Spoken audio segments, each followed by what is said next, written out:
A Paloma me perguntou o seguinte: o não saber o que falar na análise. O que ele diz sobre nós, sobre o processo, né?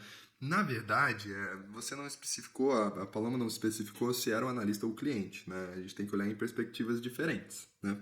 Se for a partir do cliente, a gente tem que entender o que está acontecendo no processo, né? Muitas vezes, por exemplo, o cliente não estabeleceu um vínculo com o analista. E a melhor coisa seria os dois serem honestos e perceberem isso, porque normalmente a gente percebe isso, o Jung até fala isso no 7.1, 7.2, e falar, olha, não tá rolando, né? Se não tá rolando, que tal você procurar outra pessoa, né? Ou então eu indicar outra pessoa para você e ver se rola, né? Então o vínculo ele é muito importante nessa hora. E sem o vínculo, ninguém se abre, não existe intimidade, não existe vulnerabilidade aberta para o processo acontecer. A outra coisa pode ser também um mecanismo de defesa. O indivíduo esquece, o indivíduo acaba negando, reprimindo. Então ele vai ficar com uma vidinha pônei cor-de-rosa e não vai olhar para o outro lado, né? Para o que vem lá da gruta.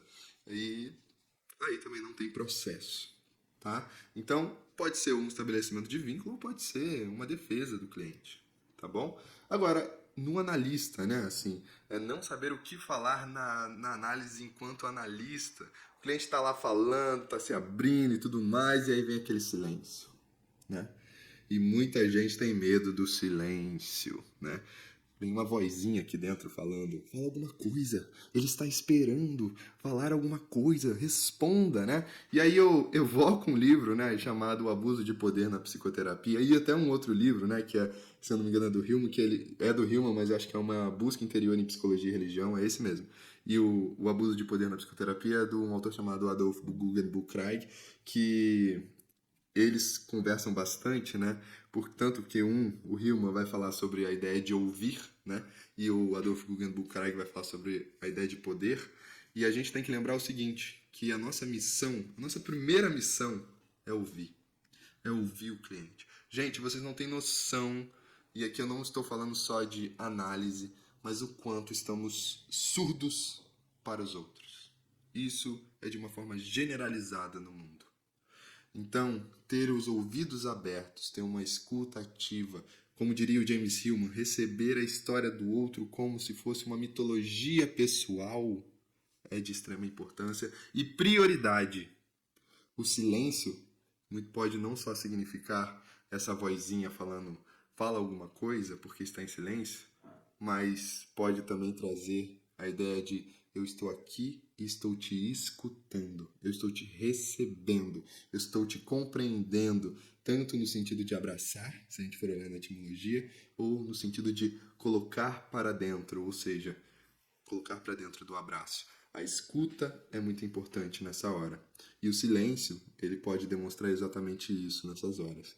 Quero escutar mais de você, né?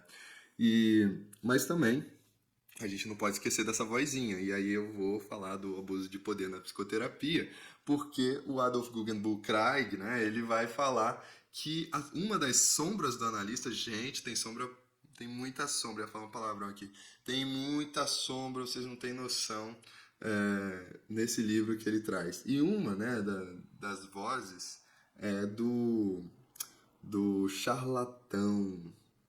Então, muitas vezes, quando o silêncio, né, ou eu não tenho o que falar para o cliente, né, o silêncio se estabelece, ou eu não tenho o que falar para o cliente, vem um charlatão falando, você precisa dizer alguma coisa. Isso significa o quê? Significa que tem alguém ali dentro falando, faça o seu papel de psicoterapeuta, de analista, senão vão descobrir que a gente é uma mentira, é uma farsa, né?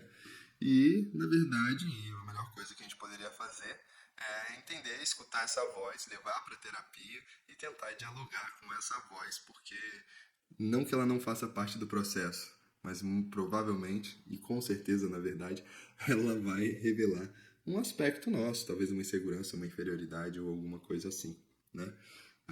Também tem uma outra sombra, né, que o autor fala, que é a do falso profeta. E às vezes eles estão de mão dada, né? Fale alguma coisa porque você é o psicoterapeuta, né? E lá no fundo também, né, uma outra sombra do falso profeta é dê a resposta que esse cliente está esperando, porque muitas vezes o cliente ele projeta o Salvador na gente, né?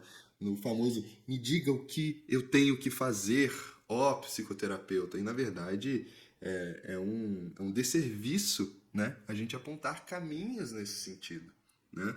A gente estaria caindo na sombra do falso profeta e acabaria até podendo inflar com o psicoterapeuta. Então, muitas vezes, a melhor coisa, né, para se fazer quando a gente não sabe o que falar enquanto analista é não falar, é escutar.